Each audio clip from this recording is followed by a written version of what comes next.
welcome to Reading Between the Lines. I am your host, the Water Dog, and today I'm starting my series on all of the new stuff that's coming out, because we've had a lot of stuff that's come out and is coming out, and I wanted to kind of cover that for my new players that follow me, and then of course just for the VTES community, but just kind of break down a lot of the new stuff that we got. Last month we got Shadows of Berlin. This month we just got Echoes of Gehenna, and then next month we're going to get the New Blood decks, Bana Hakim's, Bruja, Gangrel, and Ministry. So we got a lot of nice product that's coming out from Black Chantry Productions, and so it's really, really good. So I wanted to kind of break down a lot of this stuff a little bit, particularly, like I said, once again, for the new players and stuff, but for the VTES community. So here we go. We're going to start with the Shadows of Berlin. The Shadows of Berlin is a 54 card set, and really when you look at this particular set, the major reason for having the vampires that they selected for this set is because of the fact that they're hard to get vampires, because they really came out in that Berlin anthology set years ago, and so that's one of the reasons why you're seeing 10 copies of. So in this set you're going to get 50 vampires. You're going to get 5 vampires, but 10 copies of each one of these vampires. You're going to get 10 of Andre the Manipulator, AnneMarie Burgoy, Ikanu Recruiter, 10 Hamad Mansour, 10 Laura Goldman, and 10 Wyrick Wahlberg. So that's kind of your breakdown. Those are your 5 vampires. You're going to get 10 copies of each. But then the library, you get just 4 singles, and these are some really good singles. You get 1 Errant Thieves, the Immortal, 1 Golconda Interpiece, 1 The Line, 1 Twilight Camp, 4 really, really good cards. And so just to get those 4 cards alone is worth purchasing the set. So you will always need your 7th Golconda. Okay? And if you're building a lot of decks, that 5th Errant Thieves is not going to hurt you, okay? So,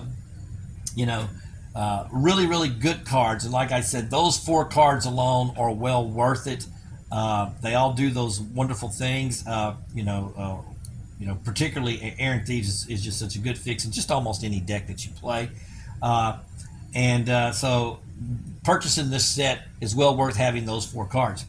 The Crypt is where you get a little bit different here. There are 2 vampires that we're just going to kind of braze through real quick, and then we'll break down 3 of the other vampires for you. But when you look at, for example, Laura Goldman, she's going to go good in your Bruja Anarch decks. She's a 3-cap Bruja with inferior celerity, inferior presence. So she's a good little fixture. You could put her in your Anarch Bruja decks, and she'll fit nicely into that. And then you got Hamad. Hamad is a Ventru 4-cap Camarilla vampire with inferior dominate, fortitude, and presence. He's just your general. Get all 3 of your disciplines for 4 capacity. Typically speaking, most of these vampires, when they fall into that, particularly for Camarilla, is not a vampire I would stick in a deck. It's going to be very rare that he's going to have a place in a deck for me. Had he been maybe Anarch, that would be a little bit different. But being a Camarilla, the 4-cap Camarilla with the 3 disciplines is a pretty tough stick for me to stick into any deck, because I'd rather go with a 3-cap, okay, with 2 of the disciplines. That's just me, or go with the 5-cap with a superior one of those superior disciplines that you play. But that's just how you view deck construction, I guess. But there are 3 vampires that I think in this set that are really interesting to play with, and we're going to start first with AnneMarie, because AnneMarie, when you look at her, she is a Toreador. She's a 5-cap. She's got inferior celerity, inferior presence, and superior aspects. Her special is equipment cost AnneMarie 1 fewer pool. What I like about this is the fact that she can be just a great blocker for you. So what you do is you go and you basically equip with an ivory bow for free. There you go. Equip with an ivory bow for free, then you can sit there on the queue. You can then intercept, get into combat, rock and roll.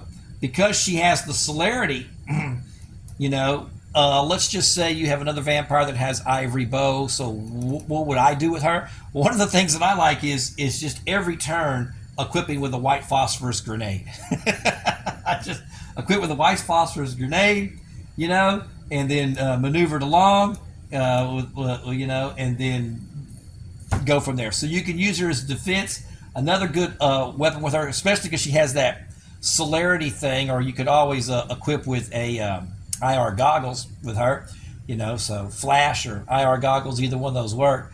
But, you know, one of my favorite pieces of equipment that I think is just highly underused is the Star Shell Grenade Launcher. I love Star Shell Grenade Launcher. And particularly I like it when you're going to be doing a lot of ranged combat.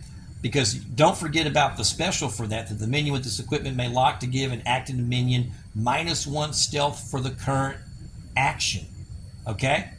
So not only does the launcher, you know, you can do the ranged, you know, damage with it, but you can also use it to slow down and help yourself block, you know, a minion coming at you. So I do like the Star Shell Grenade Launcher. And of course, with her special, you can get it at one cost. Another nice thing is if you've got her on the field, well, let's go to one of the most powerful cards in the game right now, the British Museum. And now all of a sudden, with her and British Museum, for you know anything that's going to cost you 2 pull is now free, and you get an unlock.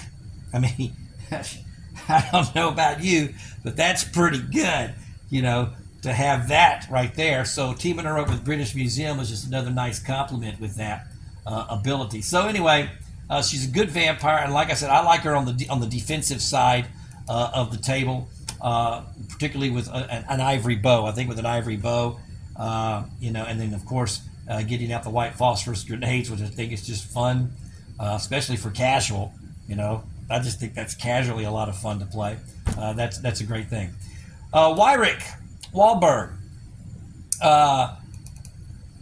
When we look at him, he is a Ventru 8 capacity Camarilla. He's got inferior celerity. He's got superior dominate, superior fortitude, superior presence. His special, while Wyrick is ready, Primogen you control, get +1 stealth. Now, I've been building a lot of Primogen decks lately, and that's mainly because of the fact that you've got one of the best cards in the game for them right now, which is Protected District. A protected District requires a Primogen, only usable during a bleed action against you or during the polling step of a political action, and it can reduce the bleed amount by 3, or this vampire gets +3 votes against the referendum. So it is a great bleed reduction card. And so teaming up Wyrick with a crypt full of really, really good, Primogen vampires, that right there is great because, I love it. You just team them up with that and you just have a lot of fun. So I'm looking at vampires like Ellison, Antoinette, Ozzy, Pug Jackson, Thomas Delutrius, Reginald Moore. And basically, you have those vampires on the table, and you can have them do a lot of bleed presence type abilities and stuff like that. And then you can always keep one open simply to do bleed reduction, and so that's what I think like Reginald Moore is great for is you can have him for the bleed reduction. So, using that Protected District card, I think is a really, really, really, really good thing. And then, of course, they get their actions with Wyrick. They're going to get their actions at +1 stealth. And so there you go. So it's just a good little thing to have. So I like that combination of using Wyrick with, the Primogen. So it's a good little setup there. Our last one is probably going to be, it's probably, to me, it's the best vampire that you're going to get, and that's Andre the Manipulator. Andre the Manipulator is a gangrel. He's a 6 cap. You're going to have superior fortitude, superior protean. He's a Camarilla. While Andre is ready, you get +2 hand size. Now, right out of the gate, considering the fact that if you're looking at his grouping, which is group 5, okay, he's going to be easily paired along with the Group 6 Gangrel Anarchs.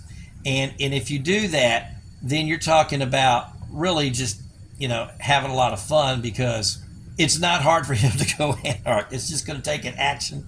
It's going to cost you 1 blood, and then he's ready to go, and then you can team him up with all of those wonderful Anarchs, okay? So if I was building an Anarch deck Crypt of Gangrels, it would look something like this. It would be 2 of the Casey Snyders, 2 Massimilanos, 1 Cuyan, 1 Martina, 1 Camille, 1 Nathan Turner, 1 Indira, and 1 Russian. And then, of course, you would then add 2 of Andre the Manipulator. And that's a great 12-card Crypt, because right now Gangrels, well, they're just so good. I mean, a Gangrel Anarch deck is just so good right now because of the cards that you get to play with it. I'll break that down here a little bit further, because I'll break down Gangrels in general a little bit further here for you in just a second. Another style that you can go with besides the Anarch is one that I've currently got built, and that's just a Gangrel Intercept combat deck. Okay. And that has 3 Inyangas, 2 Matasuthas, 2 Randalls, 1 Erden, 1 Talbot, 1 Shiloh, and of course 2 Andre the Manipulators. And what I like about this deck is you just simply enter combat, Deep Song, okay? Then you can then use the Fortitude Freak Drive, boom, you're back up. And then from there you're set up to then intercept, okay? So you've got vampires like Talbot and Shiloh that could just enter combat on their own. You could then send Eridan to go in and do any sort of a diablerie that you would like to do, because blood hunts can't be called against her. And then, of course, what Andre does is it helps you fix your hand size. So it's a very, very, very fun deck to play, because you're just killing vampires. And so that's kind of what you do.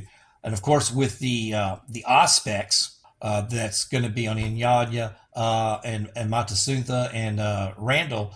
You've got that Auspex. You've got great intercept. So along with the Animalism intercept and the Auspex intercept, you're going to be able to catch catch vampires and just lock them down, which is really, really good. So as I'm saying, there's a lot of ways you could go. I mean, I like him, Andre the Manipulator, with a Fakir CD deck. Okay, because if you're playing with Fakir as your main guy, then Andre is just a nice enhancer to what he does. With Gangrel, he's just a good vampire to have. Let's just put it to you that way, because Gangrel right now is just so good, so good. I mean, number one, let's just look at the Gangrel cards that it has. Okay, you got Thing, you got Rewilding, you got Eyes of the Wild. I mean, these are 3 great Gangrel cards that have been added to this clan. That right there alone is just really just savagely good. Okay. And then when you talk about the Protean cards, Earth Control, Earth Meld, Form of Mist, and the new Form of the Bat, which is just a really, really good card. Those 4 cards, you add that to that, and then you put all that stuff together. You just mix the Gangrel cards with these Protean cards, and then if you want to go crazy, add you some Anarch cards, because the Anarch cards that you can play with them as well is just so good. Because, I mean, if you look at the Anarch cards like Bait and Switch, Protection Racket, Organized Resistance, Deep Ecology, I mean, there's just so many goods that fall into this Gangrel, stuff that's just really, really, really good. So like I said, especially with the Anarchs, and being able to add, Bait and Switch, Protection Racket, Organized Resistance, and Deep Ecology, it's just really, really, really good. So the set is a pretty good set, and I think it's well worth it. So if you haven't picked yourself up a copy of this set, Shadows of Berlin is really good. Like I said, you get the 4 really good cards, the Iron Thieves, the Golconda, the Lion, the Twilight Camp. You can't go wrong with that. You're going to get 10 copies of some good vampires, particularly Andre the Manipulator. I really think that he's the standout among that if you haven't had copies of him before. So go get it, brother. Thanks for watching. I appreciate it, and we'll see you next time. Oh, you watched the whole video? Hey, thanks for watching, man. I appreciate it. If you like what you've been seeing, please don't forget to hit that subscribe button. Y'all take care.